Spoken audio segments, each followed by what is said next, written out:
بسم اللہ الرحمن الرحیم۔ بعض ہومیوپیتھک دوائیں صرف سونگھی جاتی ہیں۔ نمبر 6، بعض ہومیوپیتھک دوائیں صرف سونگھی جاتی ہے، ان کو کھایا اور پیا نہیں جاتا۔ اگر مریض نے دوران روزہ ہومیوپیتھک دوا صرف سونگھی ہے، اس سونگھنے سے روزہ فاسد نہیں۔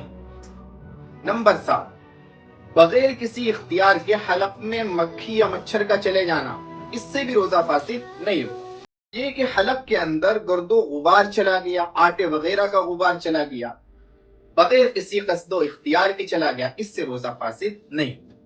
نمبر 8، روزے میں روزے دار ایسی جگہ پہنچ گیا کہ جہاں دھواں پھیلا ہوا ہے اور بغیر اختیار کے دھواں منہ کے اندر داخل ہو گیا، اس کا کوئی قصد و اختیار نہیں ہے، تو دھوئیں کے بلا اختیار اندر چلے جانے سے روزہ فاسد نہیں ہو۔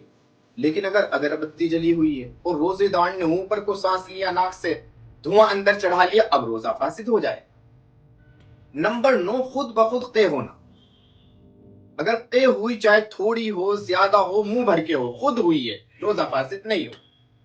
دوران روزہ روزے دار کا جی متلا رہا ہے، قے تھوڑی سی آتی ہے حلق میں، منہ کے مر آ جاتی ہے، پھر واپس چلی جاتی ہے، اس سے بھی روزہ فاسد نہیں۔